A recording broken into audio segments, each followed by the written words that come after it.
Hello friends, welcome to Tej academy. I am Lakshmi Biligeri. ಇವತ್ತು ನಾವು 2024ರ ಕನ್ನಡ ಪ್ರಶ್ನೆ ಪತ್ರಿಕೆಯನ್ನು ವಿಶ್ಲೇಷಣೆ ಮಾಡಲಿಕ್ಕೆ ಹೋಗ್ತಾ ಇದ್ದೀವಿ.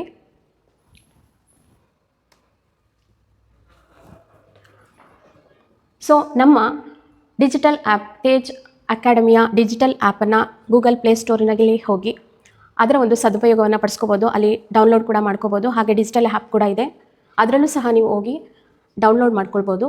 ಇದರಿಂದ ನೀವು ನಮ್ಮ ಒಂದು ವೀಡಿಯೋಸ್ಗಳನ್ನು ಹೆಚ್ಚು ಪ್ರಮಾಣದಲ್ಲಿ ನೋಡ್ಬೋದು ಮತ್ತು ಅದರ ಉಪಯೋಗವನ್ನು ಪಡ್ಕೊಳ್ಬೋದು. ಇಲ್ಲಿ ಮಾಕ್ ಟೆಸ್ಟ್ಗಳಿರುತ್ತೆ, ಅದಕ್ಕೆ ಸಂಬಂಧಪಟ್ಟಂತಹ ನೋಟ್ಸ್ಗಳು ಕೂಡ ನಿಮಗೆ ಲಭ್ಯವಿರುತ್ತದೆ. ಹೆಚ್ಚಿನ ಪ್ರೋತ್ಸಾಹವನ್ನು ನೀಡಬೇಕು ಅಂತ ಹೇಳಿ ಕೇಳ್ಕೊಳ್ತಾ ನಮ್ಮ ಇಂದಿನ ಒಂದು ಸೆಷನನ್ನು ಶುರು ಮಾಡೋಣ.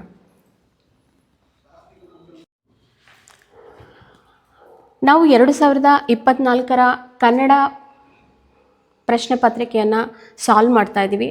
ಇದರಲ್ಲಿ ನಾನು ಹಿಂದಿನ ತರಗತಿಯಲ್ಲಿ ಹೇಳಿದ ಹಾಗೆಯೇ 4 ವಿಭಾಗಗಳಲ್ಲಿ ನಾವು ಪ್ರಶ್ನೆಗಳನ್ನು ನೋಡಲಿಕ್ಕೆ ಸಾಧ್ಯ ಇದೆ. ಅದರಲ್ಲಿ ಒಟ್ಟು 30 ಪ್ರಶ್ನೆಗಳು ಇರುತ್ತೆ. ಹಾಗೆ ಪ್ರತಿಯೊಂದು ಪ್ರಶ್ನೆಯೂ ಸಹ ಒಂದೊಂದು ಅಂಕಗಳನ್ನು ಒಟ್ಟಿಗೆ 30 ಅಂಕಗಳನ್ನು ಪಡ್ಕೊಳ್ಬೇಕಾಗತ್ತೆ. ಅದು ತುಂಬ ಸುಲಭವಾಗಿಯೂ ಸಹ ಇರುತ್ತೆ. ಇವತ್ತು ಮೊದಲಿಗೆ ನಾವು ಗದ್ಯ ಭಾಗದ ಕಡೆ ಗಮನವನ್ನು ಹರಿಸೋದಾದರೆ, ಈ ಗದ್ಯ ಭಾಗದಲ್ಲಿ ನಾವು ಮೊದಲಿಗೆ ಅನ್ಸಿನ್ ಪ್ಯಾಸೇಜ್ ಅಂತ ಇರ್ಬೋದು, ಅಂತಹ ಒಂದು ಪ್ಯಾಸೇಜನ್ನು ಕೊಡಲಾಗಿರುತ್ತೆ. ಅದನ್ನು ನಾವು ಸೂಕ್ಷ್ಮವಾಗಿ ಏನು ಮಾಡಬೇಕಾಗತ್ತೆ, ಓದ್ಕೊಳ್ಬೇಕಾಗತ್ತೆ. ಓದ್ಕೊಂಡು ಅದಕ್ಕೆ ರಿಲೇಟೆಡ್ ಆಗಿರುವಂತಹ ಪ್ರಶ್ನೆಗಳನ್ನು ಕೊಟ್ಟಿರ್ತಾರೆ, ಅದಕ್ಕೆ ನಾವಲ್ಲಿ ಉತ್ತರಿಸಬೇಕಾಗತ್ತೆ. ಇದನ್ನು ಬಹಳ ಸುಲಭವಾಗಿ ನಾವು ಅಂಕಗಳನ್ನು ಪಡ್ಕೊಳ್ಬೋದು. ಆದರೆ ನಾವು ಅವ್ರು ಏನು ಒಂದು ಪ್ಯಾರಾಗ್ರಾಫನ್ನು ಕೊಟ್ಟಿರ್ತಾರೋ ಅದನ್ನು ಬಹಳ ಸೂಕ್ಷ್ಮವಾಗಿ ಅಧ್ಯಯನ ಮಾಡಿ ಉತ್ತರಿಸಬೇಕಾಗತ್ತೆ.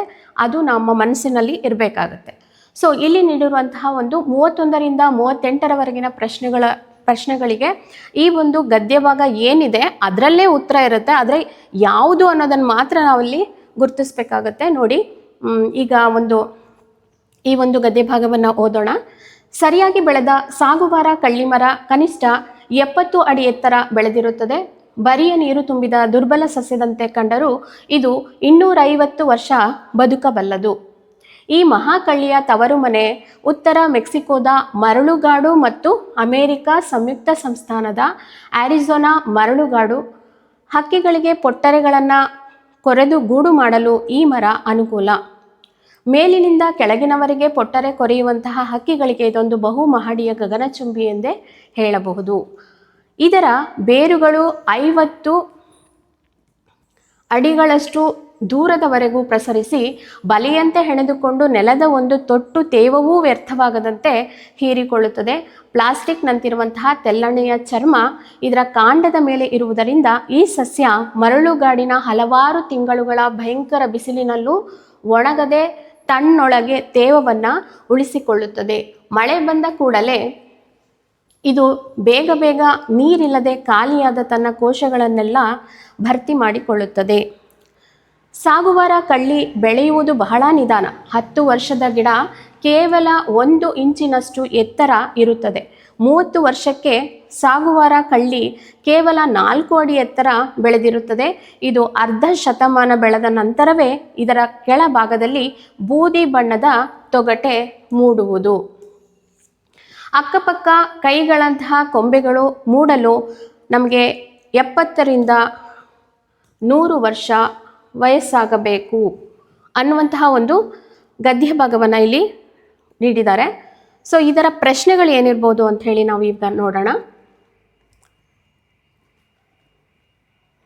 ನೋಡಿ, ಇಲ್ಲಿ 31 ಅಂದರೆ 31ರಿಂದ 60 ಪ್ರಶ್ನೆಗಳವರೆಗಿನ ಒಂದು ಪ್ರಶ್ನೆ ಭಾಗ ಅಂದರೆ ಕನ್ನಡ ಭಾಗವನ್ನು ಅಲ್ಲಿ ಕೊಳ್ಳಲಾಗಿರುತ್ತೆ ಪ್ರಶ್ನೆ ಪತ್ರಿಕೆಯಲ್ಲಿ. ಹಾಗಾಗಿ ಅಲ್ಲಿ ಪ್ರಶ್ನೆ 31 ಅಂತ ಬಂದಿದೆ. ನೋಡಿ, ಸಾಗುವಾರ ಕಳ್ಳಿ ಮರಕ್ಕೆ ಕೈಗಳಂತಹ ಕೊಂಬೆಗಳು ಮೂಡುವುದು ಅಂದರೆ ಅದು ಎಷ್ಟು ವರ್ಷಕ್ಕೊಂದ್ಸರಿ, ಎಷ್ಟು ವಯಸ್ಸಾಗಿರಬೇಕು ಆ ಮರಕ್ಕೆ ಅನ್ನೋದ್ರ ಬಗ್ಗೆ ಕೊಟ್ಟಿದ್ದಾರೆ. ಅದು 40ರಿಂದ 50 ವರ್ಷ ಆಗಿರಬೇಕಾ, ಅಥವಾ 70ರಿಂದ 100 ವರ್ಷ ವಯಸ್ಸಾಗಿರಬೇಕಾ, ಅಥವಾ 30ರಿಂದ 40 ವರ್ಷ ವಯಸ್ಸಾಗಿರಬೇಕಾ, ಅಥವಾ 10ರಿಂದ 20 ವರ್ಷ ವಯಸ್ಸಾಗಿರಬೇಕಾ ಅನ್ನುವಂತಹ ಒಂದು ಪ್ರಶ್ನೆಯನ್ನು ನಾವಿಲ್ಲಿ ಕೊಟ್ಟಿದ್ದಾರೆ. ಸೊ ಇಲ್ಲಿ ನಮಗೆ ಅಲ್ಲಿ ಸರಿಯಾದಂತಹ ಉತ್ತರ ಏನಪ್ಪ ಅಂತ ಹೇಳಿದ್ರೆ, ನೋಡಿ, ನೀವು ಲಾಸ್ಟಲ್ಲಿ ನೋಡಿದ್ರಿ 70ರಿಂದ 100 ವರ್ಷ ವಯಸ್ಸಾಗಿರಬೇಕು ಅಂತ ಹೇಳಿ ಅದಕ್ಕೆ ಸರಿಯಾದಂತಹ ಉತ್ತರ ಆಗಿರುತ್ತೆ. ಹಾಗಾಗಿ ಇಲ್ಲಿ ನಾವು ಉತ್ತರವನ್ನು ಗುರುತಿಸಬೇಕಾದ್ರೆ ನಂಬರ್ 2 70ರಿಂದ 100 ವರ್ಷ ವಯಸ್ಸಾಗಿರಬೇಕು. ಅಂದರೆ ಪ್ರಶ್ನೆ ಸಂಖ್ಯೆ 31ಕ್ಕೆ ಯಾವುದಪ್ಪ ಸರಿಯಾದ ಉತ್ತರ ಅಂತ ಹೇಳಿದ್ರೆ, ಸರಿಯಾದ ಆಯ್ಕೆ ಅಂತ ಹೇಳಿದ್ರೆ 2 ಎಂಬುದು ಆಗಿರುತ್ತದೆ. ಸೊ ನಾವು ಮುಂದುವರೆದು ಮುಂದಿನ ಪ್ರಶ್ನೆಗೆ ಹೋಗೋದಾದರೆ, ಸಾಗುವಾರ ಕಳ್ಳಿಮರದ ತವರು ಮನೆ ಯಾವುದು ಅಂತ ಕೇಳಿದ್ದಾರೆ. ಇಲ್ಲಿ ಆಯ್ಕೆಗಳು ನೋಡಿ, 1, 2, 3, 2 ಮತ್ತು 4, ಹಾಗೆ 3ರಲ್ಲಿ 1 ಮತ್ತು 3 ಮಾತ್ರ ಸರಿ, ಹಾಗೆ 2, 3 ಮತ್ತು 4 ಮಾತ್ರ ಸರಿ ಅಂತ ಹೇಳಿಕೊಟ್ಟಿದ್ದಾರೆ. ನೀವು ನೋಡೋದಾದರೆ ನಮ್ಮ ಪ್ಯಾರಾಗ್ರಾಫನ್ನು ಗಮನಿಸಿದ್ದೆ ಹಾಗಿದ್ರೆ ಅಲ್ಲಿ ನಮ್ಮ ಆಯ್ಕೆಗಳು ಯಾವುದಪ್ಪ ಅಂತ ಹೇಳಿದ್ರೆ, ಇಲ್ಲಿ 1 ಮತ್ತು 3 ಅಂದರೆ ಉತ್ತರ ಮೆಕ್ಸಿಕೋದ ಮರಳುಗಾಡು ಹಾಗೂ ಅಮೆರಿಕ ಸಂಯುಕ್ತ ಸಂಸ್ಥಾನದ ಆರಿಜೋನಾ ಮರಳುಗಾಡು ಇಲ್ಲಿ ಸರಿಯಾದ ಉತ್ತರ ಆಗಿರುತ್ತೆ. ಹಾಗಾಗಿ ಇಲ್ಲಿ ನಮ್ಮ ಆಯ್ಕೆಗಳಿಗೆ ಬಂದಾಗ 1 ಮತ್ತು 3 ಎಲ್ಲಿ ಇದೆಯೋ ಅದಕ್ಕೆ ನಾವು ಏನು ಮಾಡಬೇಕಾಗುತ್ತೆ, ಸರಿ ಅಂತ ಹೇಳಿ ಆನ್ಸರನ್ನು ಬರಿಬೇಕಾಗುತ್ತೆ. ಅಂದರೆ ಪ್ರಶ್ನೆ ಸಂಖ್ಯೆ 32ಕ್ಕೆ 3, 1 ಮತ್ತು 3 ಮಾತ್ರ ಸರಿ ಅನ್ನುವಂತಹ ಒಂದು ಉತ್ತರ ಇಲ್ಲಿ ಸರಿಯಾದ ಆಯ್ಕೆ ಆಗಿರುತ್ತೆ. ಹಾಗೆಯೇ ನಾವು ಮುಂದುವರೆದು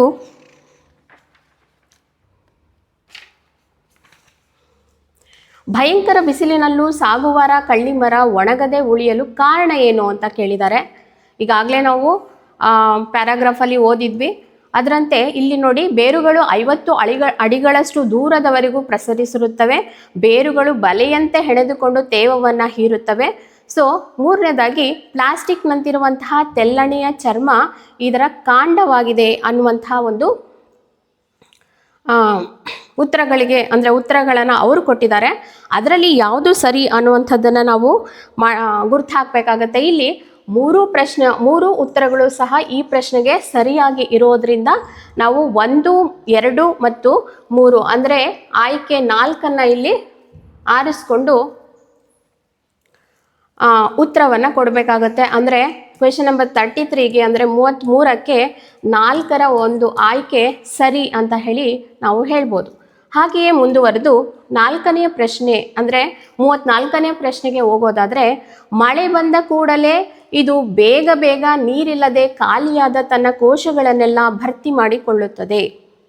ನೋಡಿ, ಇಲ್ಲಿ ವ್ಯಾಕರಣಕ್ಕೆ ಸಂಬಂಧಪಟ್ಟಂತಹ ಒಂದು ಪ್ರಶ್ನೆಯನ್ನು ಇಲ್ಲಿ ಕೊಟ್ಟಿದ್ದಾರೆ. ಇಲ್ಲಿ ಈ ವಾಕ್ಯದಲ್ಲಿ ಬೇಗ ಇಲ್ಲಿ ನೋಡಿ, ಈ ವಾಕ್ಯದಲ್ಲಿ ಕೊಟ್ಟಿರುವಂತಹ ಬೇಗ ಎನ್ನುವಂತಹ ಪದವು ಅನುಕರಣಾವ್ಯಯನ, ದ್ವಿರುಕ್ತಿಯನ, ಜೋಡು ನುಡಿನ ಅಥವಾ ಲೋಪಸಂಧಿನ ಅಂತ ಹೇಳಿಕೊಟ್ಟಿದ್ದಾರೆ. ಇಲ್ಲಿ ಅನುಕರಣಾವ್ಯಯ ಆಗಲಿಕ್ಕೆ ಸಾಧ್ಯ ಇಲ್ಲ. ಯಾಕೆ ಅಂತ ಹೇಳಿದ್ರೆ, ಬೇಗ ಅನ್ನೋದು ಒಂದು ಅರ್ಥವನ್ನು ನಮಗೆ ಕಲ್ಪಿಸುತ್ತೆ, ಅರ್ಥವನ್ನು ಸೂಚಿಸುತ್ತೆ.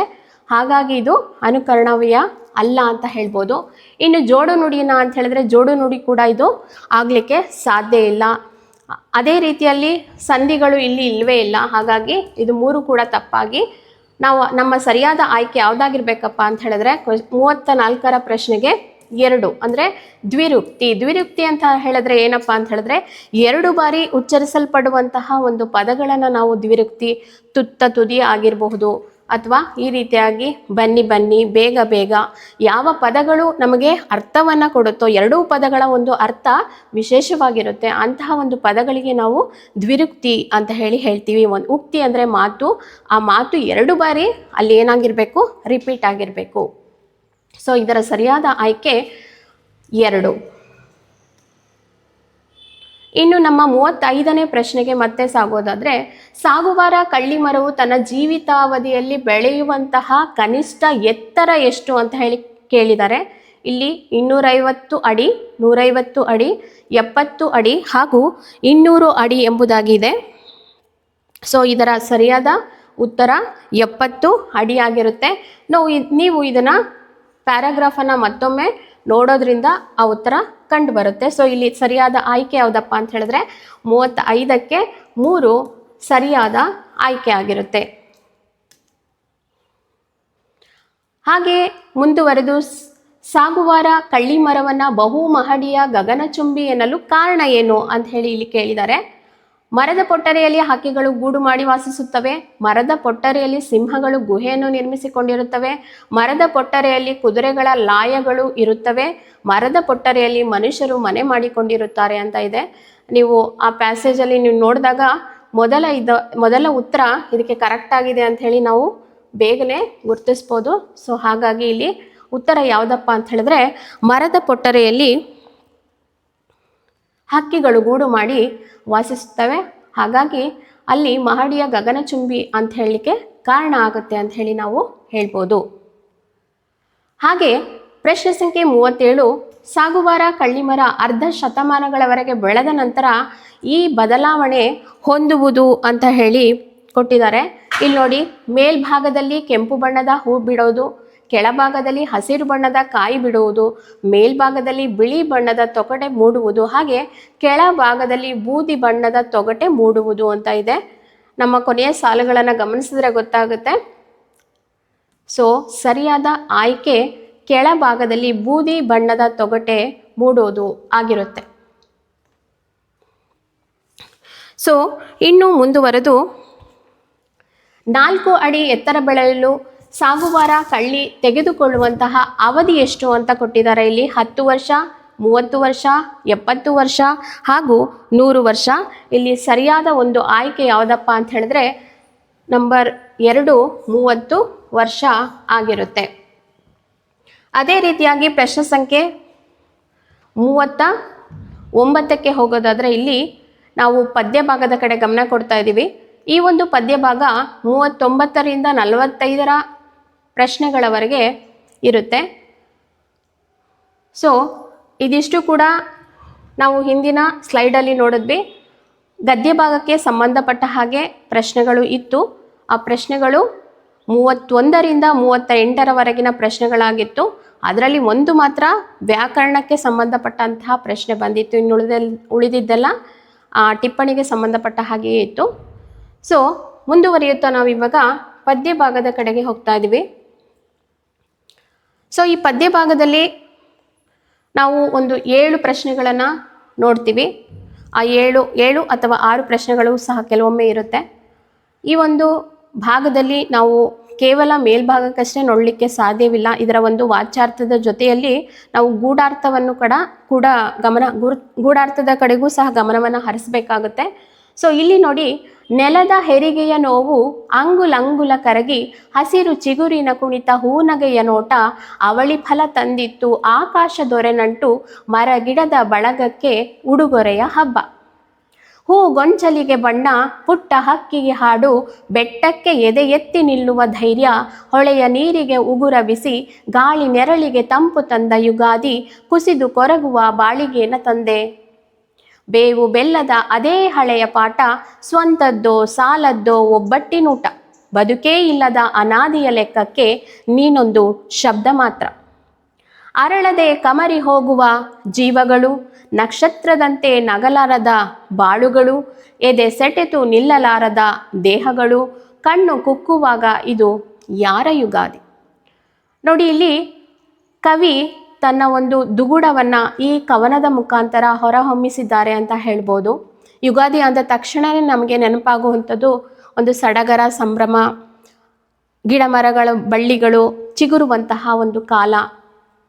ಈ ಒಂದು ಸಂದರ್ಭದಲ್ಲಿ ಒಬ್ಬ ಏನೂ ಇಲ್ಲದಂತಹ, ಅಂದರೆ ಯಾವುದೇ ರೀತಿಯಾದಂತಹ ಅನುಕೂಲವಿಲ್ಲದಂತಹ ಒಬ್ಬ ಬಡ ವ್ಯಕ್ತಿ ಹೇಗೆ ಆ ಒಂದು ಯುಗಾದಿ ಹಬ್ಬವನ್ನು ಆಚರಿಸಬಹುದು ಅನ್ನೋದರ ಬಗ್ಗೆ ಇಲ್ಲಿ ಕವಿ ತನ್ನ ತಳಮಳವನ್ನು ವ್ಯಕ್ತಪಡಿಸಿದ್ದಾರೆ. ಇದರ ಬಗ್ಗೆ ನಾವು ಹೇಳೋದಾದರೆ ನೋಡಿ, ನೆಲದ ಹೆರಿಗೆಯ ನೋವು ಅಂಗುಲಂಗುಲ ಕರಗಿ. ಹೆರಿಗೆಯ ನೋವು ಅಂತ ಹೇಳಿದ್ರೆ ನಮ್ಮ ಕಷ್ಟ ಸುಖ ಏನು, ಯುಗಾದಿ ಹಬ್ಬ ಅಂತ ಹೇಳಿದ್ರೆ ಒಂದು ಬೇವು ಬೆಲ್ಲದ ಒಂದು ಮಿಶ್ರಣ, ಅಂದರೆ ಕಷ್ಟ ಸುಖಗಳು ಜೀವನದಲ್ಲಿ ಬರೋದು ಸಹಜ.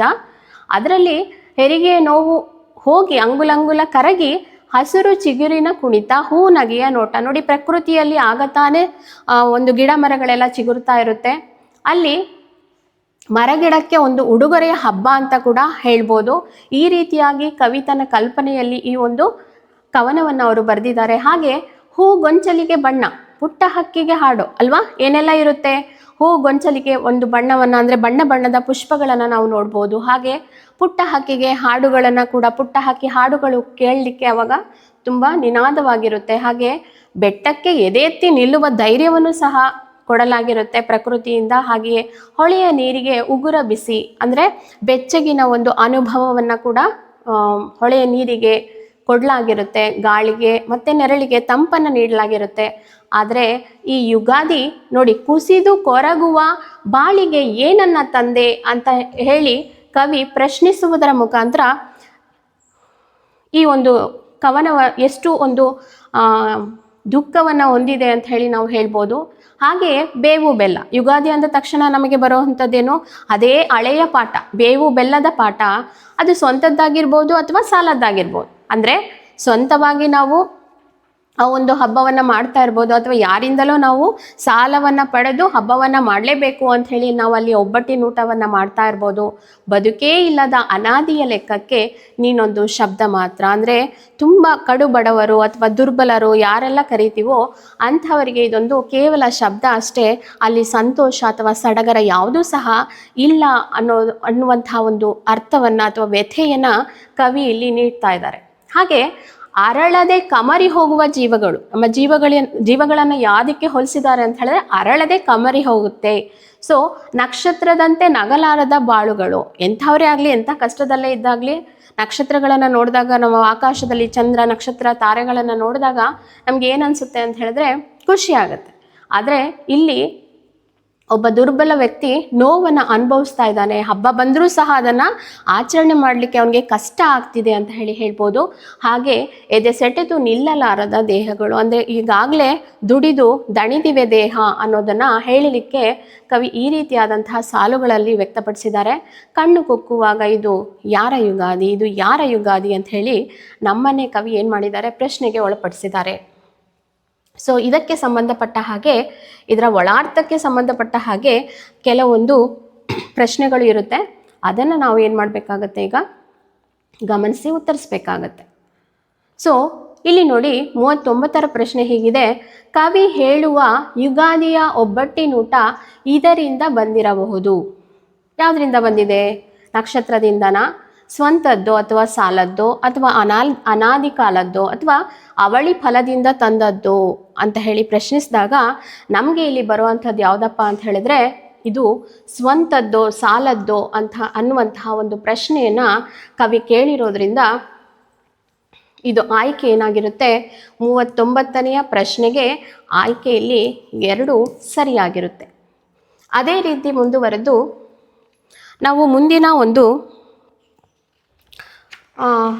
ಪ್ರಶ್ನೆಗೆ ಹೋಗೋದಾದರೆ,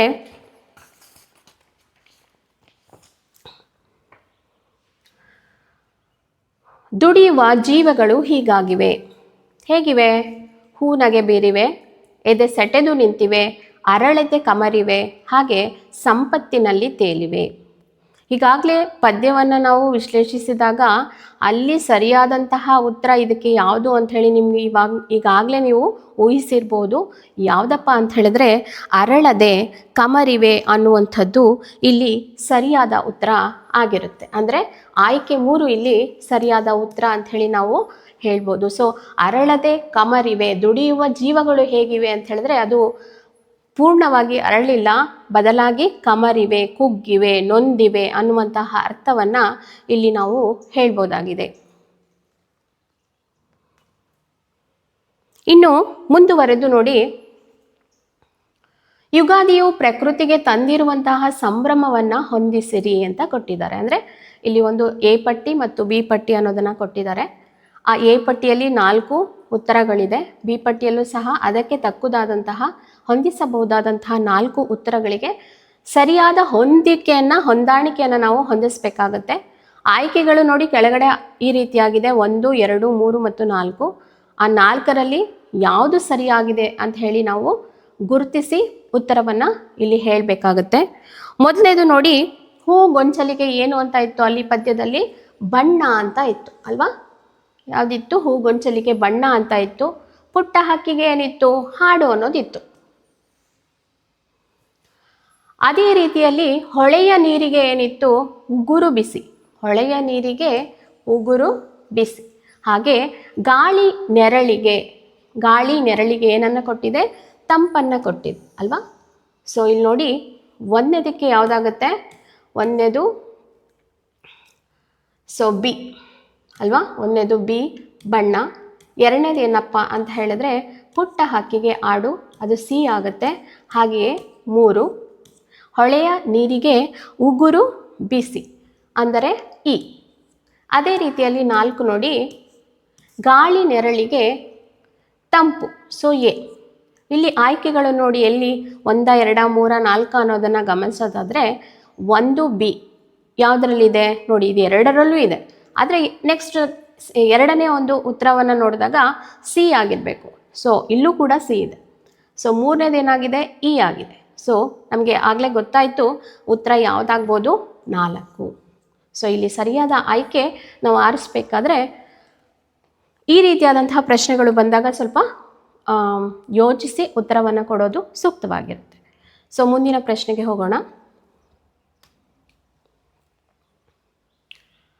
ಪ್ರಶ್ನೆ ಸಂಖ್ಯೆ 42 ಗಮನಿಸಿ ನೋಡಿ. ನೋಟ ಪದವು ಈ ವ್ಯಾಕರಣಾಂಶಕ್ಕೆ ಉದಾಹರಣೆ. ನೋಟ, ನೋಡುವುದರ ಭಾವ ನೋಟ.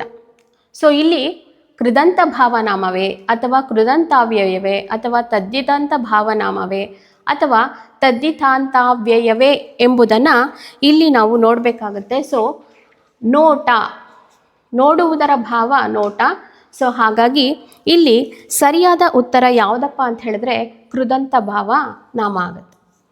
ಕೃದಂತ ಭಾವ ನಾಮ. ಸೊ ಕರ್ತೃವಿನ ಧಾತು ಅಂತ ಏನು ಹೇಳ್ತೀವಿ ನೋಟ, ಅದನ್ನು ನಾವಿಲ್ಲಿ ನೋಡಬಹುದು. ಸೊ ಇದನ್ನು ನಾವು ಕೃದಂತ ಭಾವನಾಮ ಅಂತ ಹೇಳ್ತೀವಿ. ಮುಂದುವರೆದು ಪ್ರಶ್ನೆ ಸಂಖ್ಯೆ 43ಕ್ಕೆ ಬನ್ನಿ.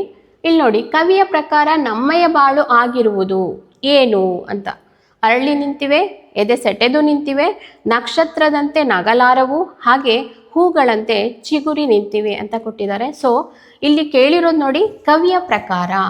ಕವಿ ಯಾವ ಆಶಯವನ್ನು ಇಟ್ಕೊಂಡು ಈ ಒಂದು ನಮ್ಮಯ ಬಾಳು ಹೇಗಿದೆ ಅಂತ ಹೇಳಿ ಅಂದ್ಕೊಂಡಿದ್ದಾರೆ ಅನ್ನೋದನ್ನು ನಾವು ನೋಡಿದ್ರೆ, ನಕ್ಷತ್ರದಂತೆ ನಗಲಾರದ ಬದುಕು ಅನ್ನೋದಕ್ಕೆ ಉದಾಹರಣೆಯನ್ನು ಕೊಟ್ಟಿದ್ದಾರೆ. ಸೊ ಇಲ್ಲಿ ನಾವು ಸರಿಯಾದ ಉತ್ತರವನ್ನು ಆಯ್ಕೆ ಮಾಡಬೇಕಾದ್ರೆ 3 ಸರಿಯಾದ ಆಯ್ಕೆ ಆಗಿರುತ್ತೆ. ಮುಂದುವರೆದು ನಾವು ಪ್ರಶ್ನೆ ಸಂಖ್ಯೆ 44ಕ್ಕೆ ಬನ್ನಿ ನೋಡಿ. ಇಲ್ಲಿ ಇವುಗಳಿಗೆ ಉಡುಗೊರೆಯ ಹಬ್ಬ ಯಾರಿಗೆ?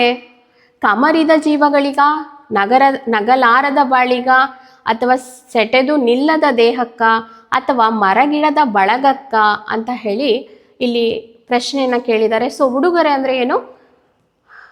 ಉಡುಗೊರೆ ಅಂತ ಹೇಳಿದ್ರೆ ಗಿಫ್ಟ್ ಅಂತ ನಾವು ಏನು ಹೇಳ್ತೀವಿ, ಅದು ಯಾರಿಗೆ ಹಬ್ಬವನ್ನು ತಂದಿದೆ? ಈ 4 ಒಂದು ಆಪ್ಷನನ್ನು ಆಯ್ಕೆಗಳನ್ನು ಏನು ಕೊಟ್ಟಿದ್ದಾರೋ ಅದರಲ್ಲಿ ಯಾವುದಕ್ಕೆ ಒಂದು ಉತ್ತರ ಸರಿಯಾಗಿದೆಯಪ್ಪ ಅಂತ ಹೇಳಿದ್ರೆ ಇಲ್ಲಿ ಮರ ಗಿಡದ ಬಳಗಕ್ಕೆ ಇದು ಉಡುಗೊರೆಯಾಗಿ ಪರಿಣಮಿಸಿದೆ. ಅಂದರೆ ಆಗ ತಾನೇ ಎಲ್ಲ ಹಸಿರು ಗಿಡಗಳಲ್ಲಿ ಮರಗಳಲ್ಲಿ ಚಿಗುರೊಡೆದು ನಿಲ್ಲುತ್ತೆ ಯುಗಾದಿ ಹಬ್ಬದ ಸಮಯದಲ್ಲಿ. ಸೊ ಇಲ್ಲಿ ಮರಗಿಡದ ಬಳಗಕ್ಕೆ ಅದೊಂದು ಉಡುಗೊರೆ ಆಗಿದೆ ಅಂತ ಹೇಳಿ ನಾವು ಇಲ್ಲಿ ಹೇಳ್ಬೋದು. ಸೊ ಮುಂದಿನ ಪ್ರಶ್ನೆಯನ್ನು ನೋಡಿ. ಕವಿ ಹೇಳಿದ ಹಳೆಯ ಪಾಠ ಯಾವುದು ಅಲ್ವಾ? ಬೇವು ಬೆಲ್ಲದ್ದೋ, ಹೂ ನಗೆಯ ಮಾಟದ್ದೋ, ನೆರಳ ತಂಪಿನ ಆಟದ್ದೋ, ಅಥವಾ ಹೆರಿಗೆಯ ಸಂತಸದ್ದೋ ಅಂತ ಹೇಳಿ ಕೇಳಿದ್ದಾರೆ. ನಮಗೆ ಗೊತ್ತು, ಯುಗಾದಿ ಹಬ್ಬ ಅಂದ ತಕ್ಷಣ ನಮಗೆ ನೆನಪಿಗೆ ಬರೋದು ಒಬ್ಬಟ್ಟಿನೂಟ ಮತ್ತು ಬೇವು ಬೆಲ್ಲ ಅಲ್ವಾ? ಇಲ್ಲಿ ಬೇವು ಬೆಲ್ಲ ಅಂದರೆ ಕಷ್ಟ ಸುಖಕ್ಕೆ ಅದನ್ನು ಹೋಲಿಸಲಾಗಿದೆ. ಹಾಗಾಗಿ ಇಲ್ಲಿ ಸರಿಯಾದ ಒಂದು ಆಯ್ಕೆ ಯಾವುದಪ್ಪ ಅಂತ ಹೇಳಿದ್ರೆ ಬೇವು ಬೆಲ್ಲದ್ದು ಅಂತ ಹೇಳಿ ನಾವು ಹೇಳ್ಬೋದು. ಇದು ಸರಿಯಾದ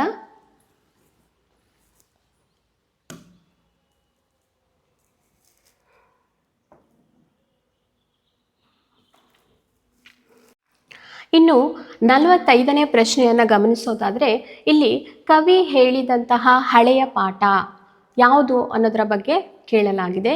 ಸೊ ಈಗಾಗಲೇ ನಾವು ಆ ಒಂದು ಪದ್ಯವನ್ನು ಅಥವಾ ಕವನವನ್ನು ನಾವು ನೋಡಿದ್ದೀವಿ. ಅಲ್ಲಿ ಬೇವು ಬೆಲ್ಲದ್ದು, ಹೂ ನಗೆಯ ಮಾಟದ್ದು, ನೆರಳ ತಂಪಿನ ಆಟದ್ದು, ಅಥವಾ ಹೆರಿಗೆಯ ಸಂತಸದ್ದು ಅನ್ನೋದನ್ನು ಹೇಳೋದಾದರೆ, ಯುಗಾದಿ ಹಬ್ಬ ಅಂದ ತಕ್ಷಣ ಏನು ಹೇಳ್ತೀವಿ ನಾವು? ಬೇವು ಬೆಲ್ಲದ ಕಡೆ ಗಮನ ಬೇವು ಬೆಲ್ಲವನ್ನು ಹಂಚ್ತೀವಿ. ಅಂದರೆ ಜೀವನದಲ್ಲಿ ಕಷ್ಟ ಸುಖಗಳು ಇದ್ದೇ ಇರುತ್ತೆ. ಅದನ್ನು ಸರಿಸಮವಾಗಿ ನಾವು ಅದನ್ನು ಸಮತೋಲನ ಮಾಡಿಕೊಂಡು ಜೀವನವನ್ನು ನಡೆಸಬೇಕಾಗತ್ತೆ. ಹಾಗಾಗಿ ಇಲ್ಲಿ ಬೇವು ಬೆಲ್ಲದು ಅನ್ನೋದು ಸರಿಯಾದಂತಹ ಒಂದು ಆಯ್ಕೆಯಾಗಿರುತ್ತೆ. ಸೊ ಇಲ್ಲಿ ನಾವು 45ನೇ ಒಂದು ಪ್ರಶ್ನೆಗೆ ಸರಿಯಾದ ಆಯ್ಕೆ ಯಾವುದಪ್ಪ ಅಂತ ಹೇಳಿದ್ರೆ 1 ಬೇವು ಬೆಲ್ಲದ್ದು ಆಗಿರುತ್ತೆ. ಇನ್ನು ಮುಂದುವರೆದು ನಾವು ಮುಂದಿನ ಪ್ರಶ್ನೆಗೆ ಹೋಗೋದಾದರೆ 46ನೇ ಪ್ರಶ್ನೆ ಪಂಚಮಿ ವಿಭಕ್ತಿಯ ಕಾರಕಾರ್ಥವಿದು ಅಂತ ಕೊಟ್ಟಿದ್ದಾರೆ. ಸೊ ವಿಭಕ್ತಿ ಪ್ರತ್ಯಯಗಳನ್ನು ನಾವು ನೋಡಿದಾಗ ಒಟ್ಟು 7 ಇರುತ್ತಲ್ವ. ಉ ಅನ್ನು, ಉ ಅನ್ನು ಇಂದ, ಉ ಅನ್ನು ಇಂದ, ಗೆ ಇಗೆ ಕೆ, ಅನಂತರ ದೆಸೆಯಿಂದ, ಆ ಅಲ್ಲಿ. ಸೊ ಇಲ್ಲಿ ವಿಭಕ್ತಿ ಪ್ರತ್ಯಯಗಳು 7 ಇರುತ್ತೆ. ಅದರಲ್ಲಿ ಅವರು ಕೇಳಿರೋದು ಯಾವುದಪ್ಪ ಅಂತ ಹೇಳಿದ್ರೆ ಪಂಚಮಿ ವಿಭಕ್ತಿಯ ಬಗ್ಗೆ ಕೇಳಿದ್ದಾರೆ. ಸೊ ಪಂಚಮಿ ವಿಭಕ್ತಿ ಅಂದಾಗ ನಮಗೆ ಬರೋದು ದೆಸೆಯಿಂದ ಬರುತ್ತೆ. ಸೊ ಈ ದೆಸೆಯಿಂದ ಅಂದಾಗ ಇದು ಯಾವುದು ಅಂತ ಕೇಳಿದ್ದಾರೆ, ಯಾವ ಕಾರಕಾರ್ಥ ಅಂತ ಕೇಳಿದ್ದಾರೆ. ಸೊ ಇದು ಯಾವ ಕಾರಕಾರ್ಥ ಅಂತ ಹೇಳಿದ್ರೆ ಅಪಾದಾನ ಕಾರಕಾರ್ಥ ಅಂತ ಹೇಳ್ಬೋದು. ಅಪಾದಾನ ಕಾರಕಾರ್ಥ.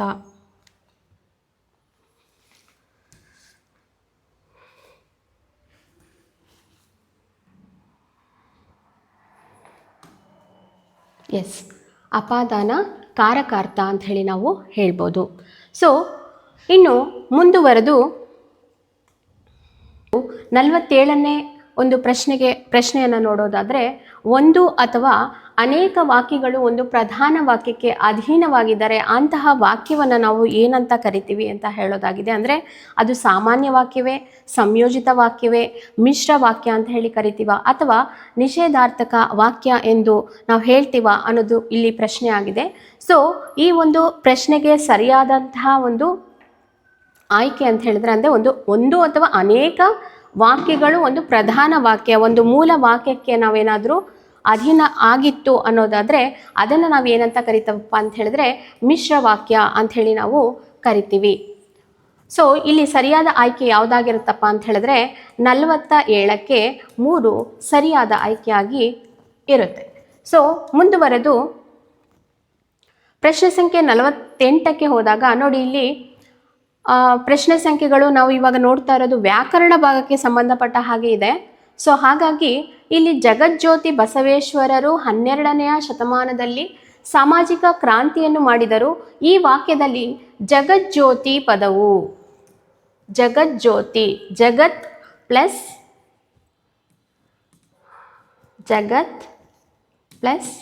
ಜ್ಯೋತಿ. ಸೊ ನಾವು ಸಂಧಿಗಳಲ್ಲಿ 2 ರೀತಿಯಾದಂತಹ ಅಂದರೆ 2 ವಿಭಾಗದಲ್ಲಿ ಅಂದರೆ ಕನ್ನಡ ಸಂಧಿಗಳು ಹಾಗೆ ಸಂಸ್ಕೃತ ಸಂಧಿಗಳ ಬಗ್ಗೆ ಗಮನ ಹರಿಸ್ತೀವಿ. ಇದು ಸಂಸ್ಕೃತ ಸಂಧಿಗೆ ಉದಾಹರಣೆ ಆಗಿರುತ್ತೆ. ಸೊ ಇಲ್ಲಿ ಜಗತ್ ಮತ್ತು ಜ್ಯೋತಿ ಅಂದರೆ ಪೂರ್ವ ಪದ ಮತ್ತು ಉತ್ತರ ಪದಗಳ ನಡುವೆ, ಅಂದರೆ ಪೂರ್ವ ಪದದ ಕೊನೆಯ ಅಕ್ಷರ ತ ಆಗಿದೆ. ಹಾಗೆ ಇಲ್ಲಿ ಎರಡನ್ನೂ ಸೇರಿಸಿ ಬರೆದಾಗ ಏನಾಗಿದೆ, ಇಲ್ಲಿ ಜ್ಯೋತಿ ಜಕಾರಕ್ಕೆ ಒಂದು ಉದಾಹರಣೆ ಇದೆ. ಸೊ ಹಾಗಾಗಿ ಈ ಒಂದು ಸಂಧಿಯನ್ನು ನಾವು ಶ್ಚುತ್ವ ಸಂಧಿ ಅಂತ ಹೇಳ್ಬೋದು. ಹಾಗಾಗಿ ಇದರ ಸರಿಯಾದ ಆಯ್ಕೆ ಯಾವುದಪ್ಪ ಅಂತ ಹೇಳಿದ್ರೆ 48 ಶ್ಚುತ್ವ ಸಂಧಿಗೆ ಉದಾಹರಣೆ ಅಂತ ಹೇಳ್ಬೋದು. ಹಾಗೆ ಮುಂದುವರೆದು ಪ್ರಶ್ನೆ ಸಂಖ್ಯೆ 49 1 ಅಥವಾ 2 ವ್ಯಂಜನಾಕ್ಷರಗಳು ಪದ್ಯದ ಸಾಲುಗಳಲ್ಲಿ ಮತ್ತೆ ಮತ್ತೆ ಬಂದರೆ, 1 ಅಥವಾ 2 ವ್ಯಂಜನಾಕ್ಷರಗಳು, ನೋಡಿ ಇಲ್ಲಿ 2 ವ್ಯಂಜನಾಕ್ಷರಗಳು ಪದೇ ಪದೇ ಮತ್ತೆ ಮತ್ತೆ ಬರಬೇಕು. ಮತ್ತೆ ಮತ್ತೆ ಬಂದರೆ ಅದನ್ನು ಯಾವ ಪ್ರಾಸ ಅಂತ ಕರಿತೀವಿ? ವೃತ್ತಾನುಪ್ರಾಸನ, ಯಮಕ ಅಲಂಕಾರ ಅಂತ ಕರಿತೀವ, ಚೇಕಾನುಪ್ರಾಸ ಅಂತ ಕರಿತೀವ, ಅಥವಾ ಚಿತ್ರಕವಿತ್ವ ಅಂತ ಕರಿತೀವ ಅಂತ ಇದು ಛಂದಶಾಸ್ತ್ರದಲ್ಲಿ ನಮಗೆ ಬರುವಂತಹ ಒಂದು ಪ್ರಶ್ನೆ ಆಗಿದೆ. ಸೊ ನಮಗೆ ಛಂದಸ್ಸನ್ನು ಓದಬೇಕಾದ್ರಲ್ಲಿ ಪ್ರಾಸಗಳ ಬಗ್ಗೆ ತಿಳ್ಕೊಳ್ಬೇಕಾದ್ರೆ ನಮಗೆ ಈ ರೀತಿಯಾದಂತಹ ಕೆಲವೊಂದು ಅಂಶಗಳ ಬಗ್ಗೆ ಗಮನ ಹರಿಸ್ಬೇಕಾಗುತ್ತೆ.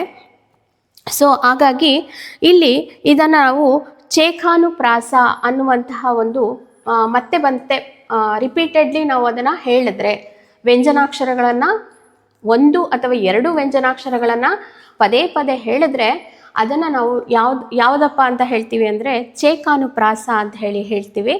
ಸೊ ಇದಕ್ಕೆ ಸರಿಯಾದ ಆಯ್ಕೆ ಇಲ್ಲಿ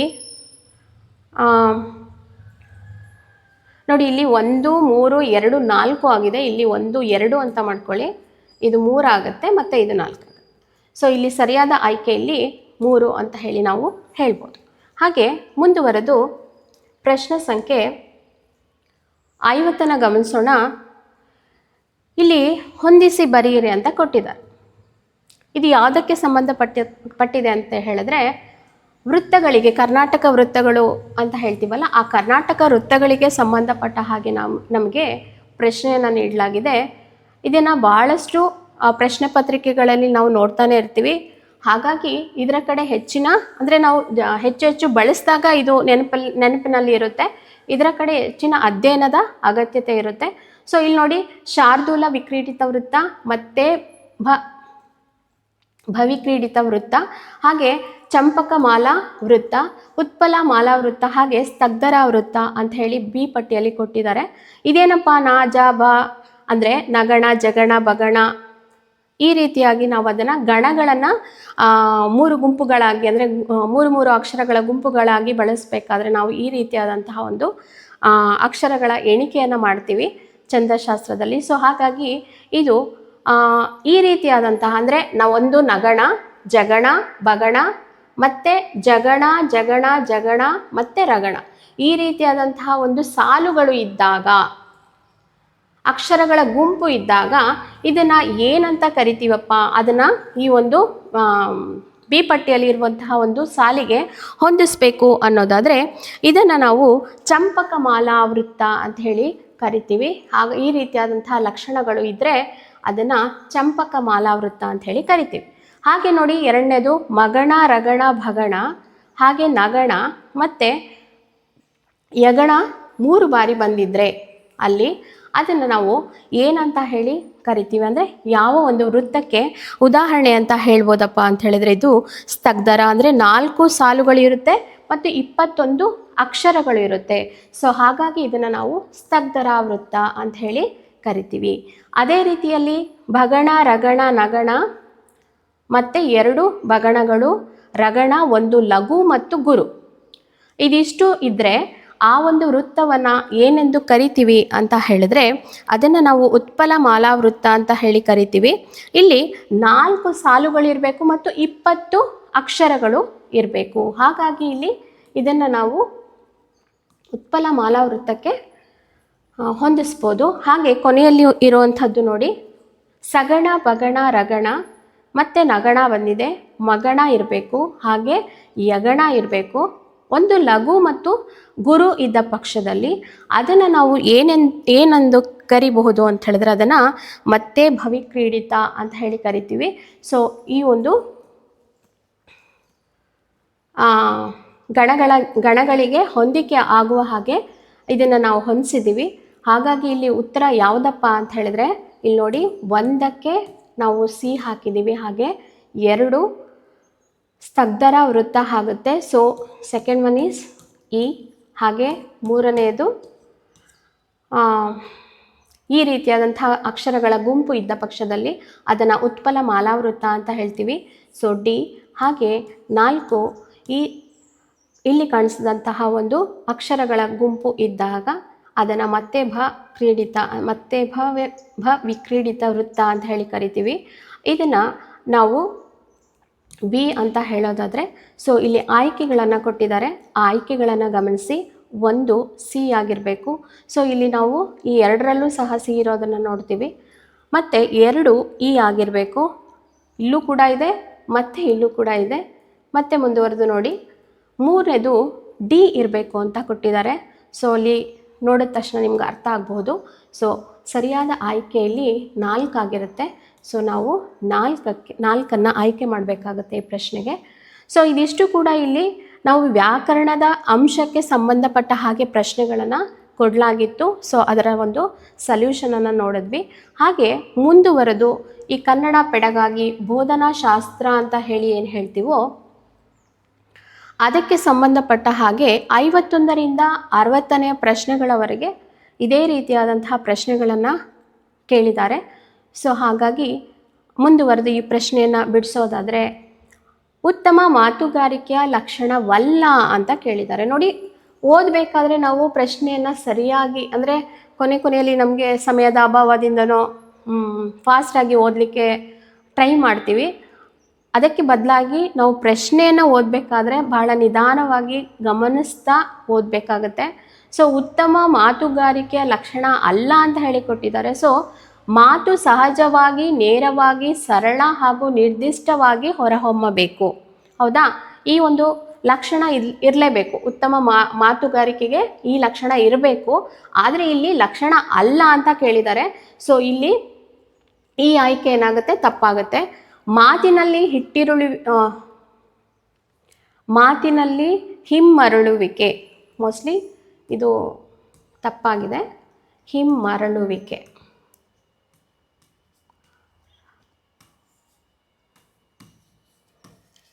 ಎಸ್. ಮಾತಿನಲ್ಲಿ ಹಿಮ್ಮರಳುವಿಕೆ ಮತ್ತು ಅತಿ ಪುನರಾವರ್ತನೆ ಇರಬೇಕು ಅಂತ ಕೊಟ್ಟಿದ್ದಾರೆ. ಸೊ ಇಲ್ಲಿ ಉತ್ತಮ ಮಾತುಗಾರಿಕೆಯ ಲಕ್ಷಣ ಅಲ್ಲ ಅನ್ನೋದಾದರೆ, ನೋಡಿ ಮುಂದಿನ ಪ್ರಶ್ನೆನ ಗಮನಿಸೋಣ ಮತ್ತು ಎರಡನೇ ಪ್ರಶ್ನೆಗೆ ಬರೋಣ. ಎರಡನೇ ಒಂದು ಆಯ್ಕೆಗೆ ಬರೋಣ. ಸುಸ್ಪಷ್ಟ ನಿರರ್ಗಳ ಉಚ್ಚಾರ, ಮಾತಿನ ಅರ್ಥಕ್ಕನುಸಾರವಾಗಿ ಧ್ವನಿ ಇರಬೇಕು. ಇದು ಉತ್ತಮ ಮಾತುಗಾರಿಕೆಯ ಲಕ್ಷಣ ಇದಾಗತ್ತೆ. ಇದು ಕೂಡ ಏನಾಗುತ್ತೆ? ಉತ್ತಮ ಮಾತುಗಾರಿಕೆಯ ಲಕ್ಷಣ ಆಗುತ್ತೆ. ಅಂದರೆ ಮಾತು ಸಹಜವಾಗಿರಬೇಕು, ನೇರವಾಗಿರಬೇಕು ಮತ್ತು ಸರಳವಾಗಿ, ನಿರ್ದಿಷ್ಟವಾಗಿ ಹೊರಹೊಮ್ಮಿದ್ರೆ ಅದನ್ನು ಉತ್ತಮ ಮಾತುಗಾರಿಕೆಯ ಲಕ್ಷಣಕ್ಕೆ ನಾವು ಹೇಳ್ಬೋದು. ಇನ್ನು ಕೊನೆಯ ನಾಲ್ಕನೇ ಆಯ್ಕೆಗೆ ಬರೋದಾದರೆ, ಮಾತು ಅರ್ಥಕ್ಕನುಗುಣವಾಗಿ ನಿಲುಗಡೆಯ ತಾಣಗಳನ್ನು, ಅಂದರೆ ಎಲ್ಲೆಲ್ಲಿ ನಾವು ನಿಲ್ಲಿಸಿ ಮಾತಾಡಬೇಕು, ಹೇಗೆ ಮಾತಾಡಬೇಕು, ನಮ್ಮ ಉಚ್ಚಾರಣೆ ಸ್ಪಷ್ಟವಾಗಿರಬೇಕು ಮತ್ತು ಪದಗಳನ್ನು ಓದಬೇಕಾದ್ರೆ ಅದು ಬಹಳ ನೀಟಾಗಿ ಬರಬೇಕು ಅಥವಾ ಸ್ಪಷ್ಟವಾಗಿರಬೇಕು. ಏರಿಕೆಯ ಧ್ವನಿ ಎಲ್ಲಿರಬೇಕು ಅಲ್ಲಿ ಏರಿಕೆಯ ಧ್ವನಿಯನ್ನು ಬಳಸಬೇಕಾಗತ್ತೆ. ಸೊ ಹಾಗಾಗಿ ಮಾತು ಅರ್ಥಕ್ಕನುಗುಣವಾಗಿ ನಿಲುಗಡೆಯ ತಾಣಗಳನ್ನು ಅನುಸರಿಸಿ ಮಾತನಾಡಬೇಕು ಅಂತ ಹೇಳಿದ್ದಾರೆ. ಸೊ ಇದು ಕೂಡ ಉತ್ತಮ ಮಾತುಗಾರಿಕೆಯ ಲಕ್ಷಣನೇ ಆಗಿರುತ್ತೆ. ಸೊ ಇದೆಲ್ಲ ಸರಿಯಾಗಿದ್ದು ಇದೊಂದು ಮಾತ್ರ ಏನಾಗಿದೆ? ತಪ್ಪಾಗಿದೆ. ಹಾಗಾಗಿ ಇಲ್ಲಿ ಸರಿಯಾದ ಆಯ್ಕೆ ಯಾವುದಪ್ಪ ಅಂತ ಹೇಳಿದ್ರೆ 51ನೇ ಪ್ರಶ್ನೆಗೆ ಎರಡನೇ ಒಂದು ಆಯ್ಕೆ ಈ ಒಂದು ಪ್ರಶ್ನೆಗೆ ಉತ್ತರ ಆಗಿರುತ್ತೆ. ಸೊ ಮುಂದುವರೆದು ನಾವು ಇಲ್ಲಿ ಬೋಧನಾ ಪದ್ಧತಿ ಮತ್ತು ಪ್ರತಿಪಾದಕರನ್ನು ಹೊಂದಿಸಿ ಅಂತ ಕೊಟ್ಟಿದ್ದಾರೆ. ಅಂದರೆ ಇಲ್ಲಿ ಕೆಲವೊಂದು ಪದ್ಧತಿಗಳನ್ನು ಕೊಟ್ಟಿದ್ದಾರೆ ನೋಡಿ.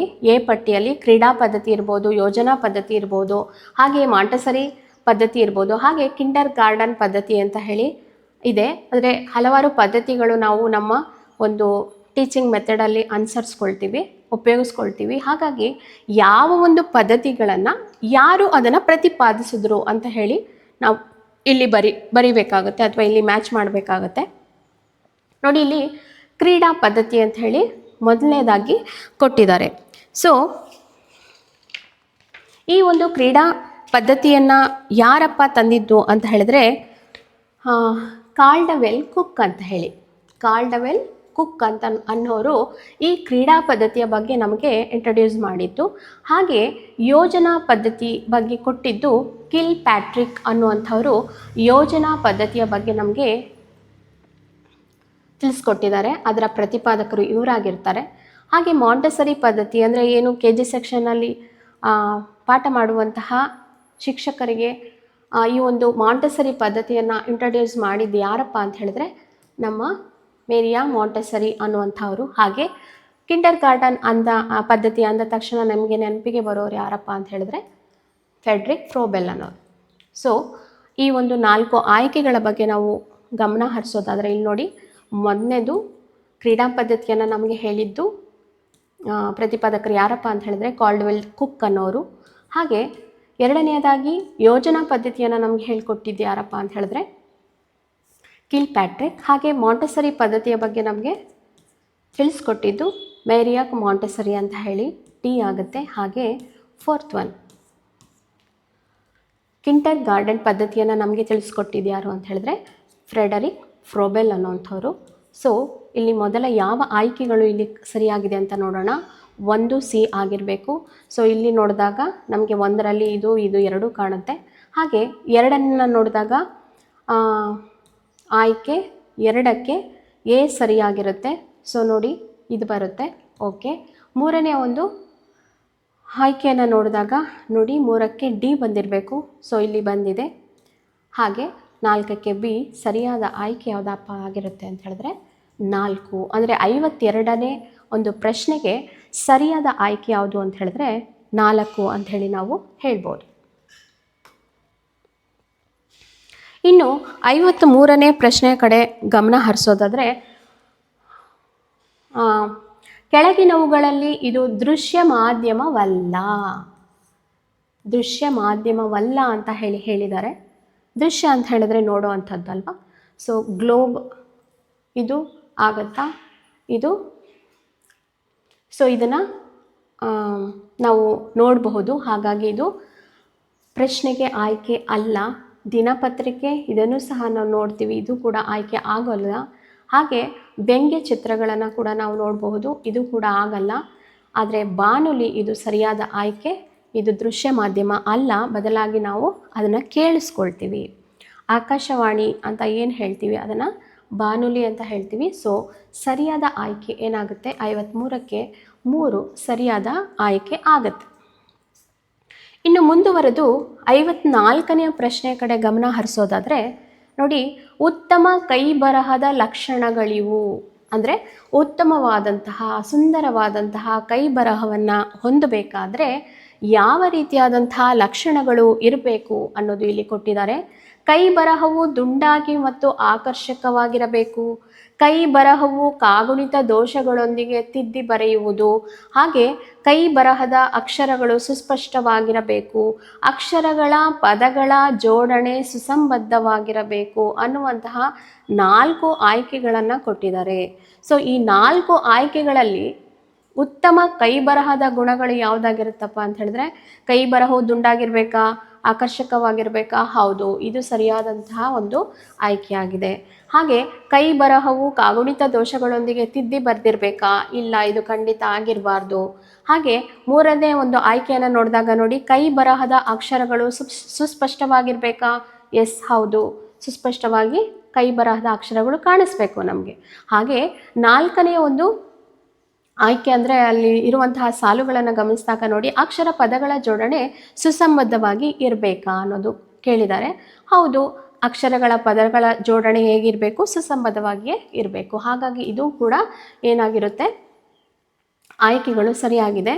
ಸೊ ನಮಗಿಲ್ಲಿ ಸರಿ ಬಂದಿರೋದು ಯಾವುದಪ್ಪ ಅಂತ ಹೇಳಿದ್ರೆ 1, 3 ಮತ್ತು 4 ಇಲ್ಲಿದೆಯಾ? ಆಯ್ಕೆಗಳಲ್ಲಿದೆಯಾ ನೋಡಿ, 3, 4 ಮತ್ತು 1. ಸೊ ಸರಿಯಾದ ಆಯ್ಕೆ ಯಾವುದಪ್ಪ ಅಂತ ಹೇಳಿದ್ರೆ ಇಲ್ಲಿ 3 ಆಗುತ್ತೆ. ಸೊ ಇದು ನಮ್ಮ 54ನೇ ಪ್ರಶ್ನೆಗೆ ಸರಿಯಾದ ಉತ್ತರ.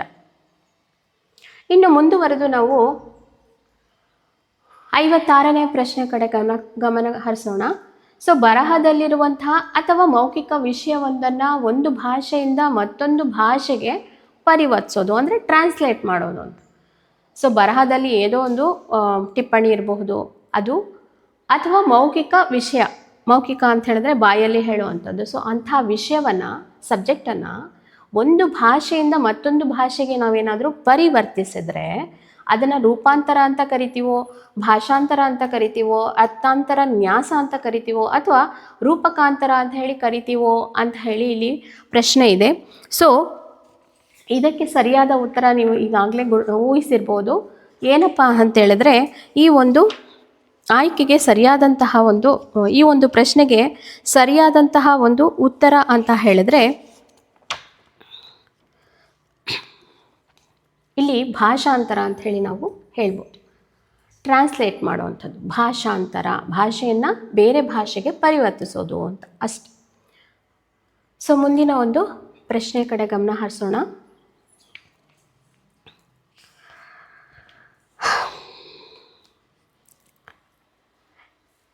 ಜಾನ್ ಫೆಡ್ರಿಕ್ ಹಾರ್ಬಾರ್ಟ್ನ ಪ್ರಕಾರ ಪಾಠ ಯೋಜನೆಯ ಅನುಕ್ರಮವಾದಂತಹ ಹಂತಗಳು ಯಾವುದು? ಸ್ಟೇಜಸ್ ಯಾವುದು ಅಂತ.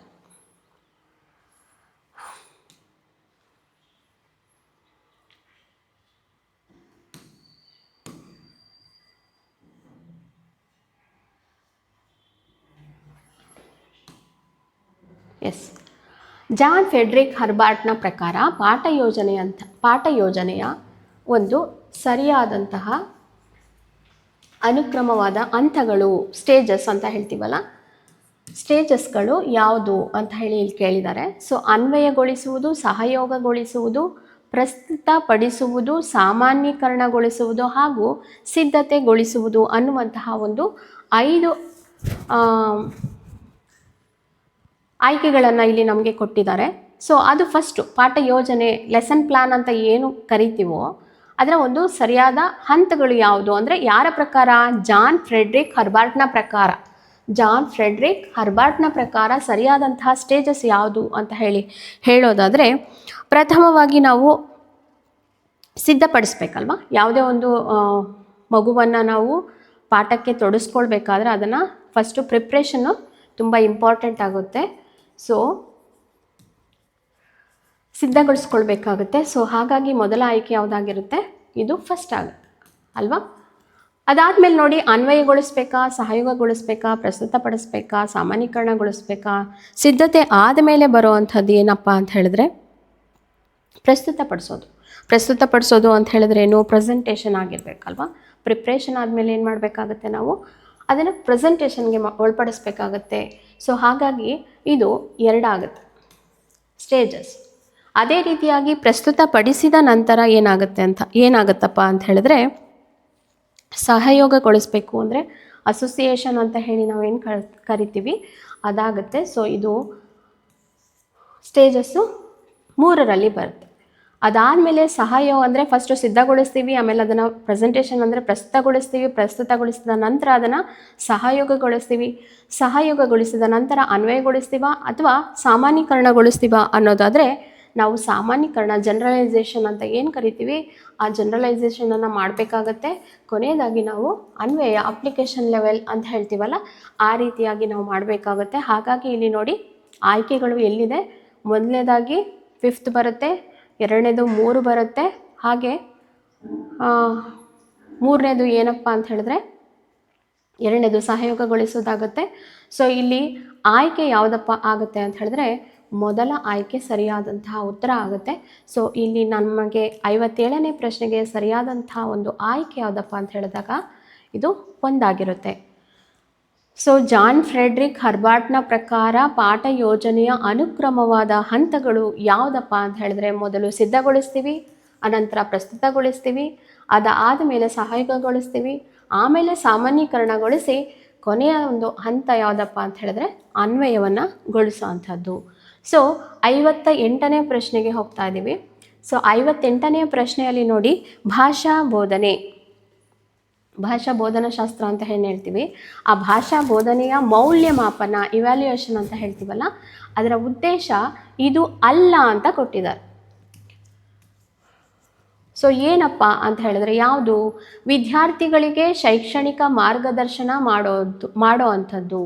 ಸೊ ಇವ್ಯಾಲ್ಯೂಯೇಷನ್ ಮಾಡಬೇಕಾದ್ರೆ ಆ ಉದ್ದೇಶ ಯಾವುದು ಅಲ್ಲ ಅಂತ ಹೇಳಿ ಕೊಟ್ಟಿರೋದ್ರಿಂದ ನಮಗೆ ಇಲ್ಲಿ ಈ ಒಂದು 4 ಸಾಲುಗಳಲ್ಲಿ ಯಾವ ಒಂದು ಉತ್ತರ ಸರಿಯಾದ ಆಯ್ಕೆ ಅಂತ ನಾವು ಹೇಳಬೇಕಾಗುತ್ತೆ. ಸೊ ವಿದ್ಯಾರ್ಥಿಗಳಿಗೆ ಶೈಕ್ಷಣಿಕ ಮಾರ್ಗದರ್ಶನ ಮಾಡೋದು, ವಿದ್ಯಾರ್ಥಿಗಳ ಸಾಮರ್ಥ್ಯಗಳು ಮತ್ತು ದೌರ್ಬಲ್ಯಗಳನ್ನು ಗುರುತಿಸಿ ಉತ್ತಮ ಕಲಿಕೆಗೆ ಪ್ರೇರೇಪಿಸೋದು, ಹಾಗೆ ವಿದ್ಯಾರ್ಥಿಗಳ ದೈಹಿಕ ಸಾಮರ್ಥ್ಯವನ್ನು ಅಳೆಯುವಂಥದ್ದು, ಹಾಗೆ ಬೋಧನಾ ತಂತ್ರಗಳ ಪರಿಣಾಮಕಾರತ್ವವನ್ನು ಗುರುತಿಸಿ ಬೋಧನಾ ಕಾರ್ಯವನ್ನು ಸುಧಾರಿಸೋದು ಅಂತ ಹೇಳಿ ಇಲ್ಲಿದೆ.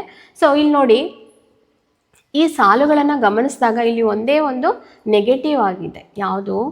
ವಿದ್ಯಾರ್ಥಿಗಳ ದೈಹಿಕ ಸಾಮರ್ಥ್ಯವನ್ನು ನಾವು ಭಾಷಾ ಬೋಧನೆಯ ಮೌಲ್ಯಮಾಪನದಲ್ಲಿ ಅಳವಡಿಸ್ಕೊಳ್ಳೋದಿಲ್ಲ. ಹಾಗಾಗಿ ಇಲ್ಲಿ ಉತ್ತರ ಯಾವುದೆಲ್ಲ ಸರಿಯಾಗಿದೆ ಅಂತ ಹೇಳಿದ್ರೆ ಮೊದಲನೆಯದು, ಹಾಗೆ 2ನೇದು, ಹಾಗೆ 4ನೆಯ ಒಂದು ಸಾಲುಗಳಲ್ಲಿ ಕೊಟ್ಟಿರುವಂತಹ ಒಂದು ಲಕ್ಷಣಗಳು ಇದ್ದರೆ ಆ ಒಂದು ಮೌಲ್ಯಮಾಪನ, ಭಾಷಾ ಬೋಧನೆಯ ಮೌಲ್ಯಮಾಪನದಲ್ಲಿ ನಾವು ಅದನ್ನು ಉದ್ದೇಶದಲ್ಲಿ ಬಳಕೆಯನ್ನು ಮಾಡ್ಕೊಳ್ತೀವಿ. ಇದು 3.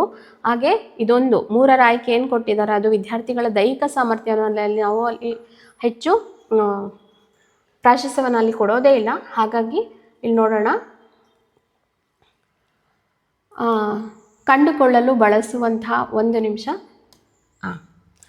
ಈ ಒಂದು 58ನೇ ಒಂದು ಪ್ರಶ್ನೆಗೆ ನೋಡಿ, ಉದ್ದೇಶ ಇದು ಅಲ್ಲ ಅನ್ನೋದಾದರೆ ಇಲ್ಲಿ ಆಯ್ಕೆ ಯಾವುದಾಗಿರುತ್ತೆ? 3. ಈ ಆಯ್ಕೆ 3 ಇಲ್ಲಿ ಸರಿಯಾದ ಉತ್ತರ ಆಗಿರುತ್ತೆ. ಸೊ ಇಲ್ಲಿ 58ನೇ ಪ್ರಶ್ನೆಗೆ ಉತ್ತರ 3 ಆಗಿರುತ್ತೆ.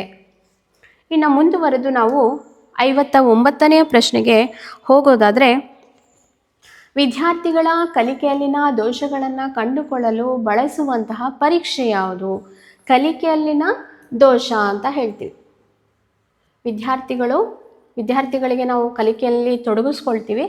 ಅವರ ಕಲಿಕೆಯಲ್ಲಿ ಏನಾದರೂ ದೋಷ ಕಂಡು ಬಂದರೆ ಆ ಒಂದು ದೋಷಗಳನ್ನು ನಾವು ಕಂಡುಕೊಳ್ಳಲು ಬಳಸುವಂತಹ ಪರೀಕ್ಷೆ ಯಾವುದಪ್ಪ ಅಂತ ಹೇಳಿದ್ರೆ, ವಾರ್ಷಿಕ ಪರೀಕ್ಷೆನ, ರೂಪಣಾತ್ಮಕ ಪರೀಕ್ಷೆನ ಅಥವಾ ನೈದಾನಿಕ ಪರೀಕ್ಷೆನ, ಹಾಗೆ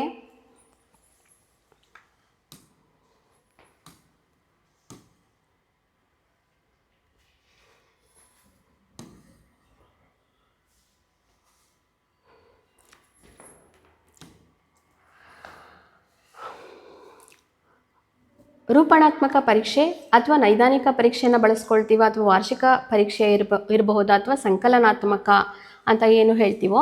ವಾರ್ಷಿಕ ಪರೀಕ್ಷೆ ಅಂದಾಗ ಆ್ಯನ್ಯುವಲ್ ಎಕ್ಸಾಮ್ಸ್ ಅಂತ ಆಗುತ್ತೆ. ರೂಪಣಾತ್ಮಕ ಪರೀಕ್ಷೆ ಅಂತ ಹೇಳಿದಾಗ ನಮಗೆ ಫಾರ್ಮೇಟಿವ್ ಅಸೆಸ್ಮೆಂಟ್, FA ಅಂತ ಏನು ಹೇಳ್ತೀವಿ, ಫಾರ್ಮೇಟಿವ್ ಅಸೆಸ್ಮೆಂಟ್ ಅದಾಗುತ್ತೆ. ಇದು ಆ್ಯನ್ಯುವಲ್ ಎಕ್ಸಾಮ್ಸ್ ಆಗುತ್ತೆ. ಹಾಗೆಯೇ ಸಂಕಲನಾತ್ಮಕ SA ಸಮೇಟಿವ್ ಅಸೆಸ್ಮೆಂಟ್ ಅಂತ ನಾವು ಏನು ಕರಿತೀವಿ ಅದಾಗುತ್ತೆ. ಸೊ ಇಲ್ಲಿ ಯಾವುದನ್ನು ಅಂದರೆ ದೋಷಗಳನ್ನು ಕಂಡುಕೊಳ್ಳಿಕ್ಕೆ ಅಂತ ಹೇಳಿ ನಾವು ಪರೀಕ್ಷೆಗಳನ್ನು ನಡೆಸೋದಾದರೆ ಅದೇನಾಗುತ್ತೆ, ನೈದಾನಿಕ ಪರೀಕ್ಷೆ ಆಗಿರುತ್ತೆ. ಸೊ ಇಲ್ಲಿ ಸರಿಯಾದ ಆಯ್ಕೆ ಯಾವುದಪ್ಪ ಅಂತ ಹೇಳಿದ್ರೆ ಡಯಾಗ್ನೋಸ್ಟಿಕ್ ಟೆಸ್ಟ್ ಅಂತ ಹೇಳಿ ನಾವು ಹೇಳ್ತೀವಿ. ಸೊ ಹಾಗಾಗಿ ಇದು ನೈದಾನಿಕ ಪರೀಕ್ಷೆಯಲ್ಲಿ ಸರಿಯಾದ ಉತ್ತರ ಆಗಿರುತ್ತೆ. ಸೊ 59ನೇ ಪ್ರಶ್ನೆಗೆ ಸರಿಯಾದ ಉತ್ತರ 3. ಇನ್ನು ಈ ಪ್ರಶ್ನೆ ಪತ್ರಿಕೆಯ ಕೊನೆಯ ಒಂದು ಪ್ರಶ್ನೆ, ರಾಷ್ಟ್ರೀಯ ಪಠ್ಯಕ್ರಮ ಚೌಕಟ್ಟು 2005 5ರಲ್ಲಿರುವಂತಹ ಮಾರ್ಗದರ್ಶಿ ಸೂತ್ರಗಳ ಸಂಖ್ಯೆ ಎಷ್ಟು ಅನ್ನೋದಾಗಿದೆ. ಇಲ್ಲಿ ನಾವು ರಾಷ್ಟ್ರೀಯ ಪಠ್ಯಕ್ರಮ ಚೌಕಟ್ಟು 2005ರಲ್ಲಿ ಮಾರ್ಗದರ್ಶಿ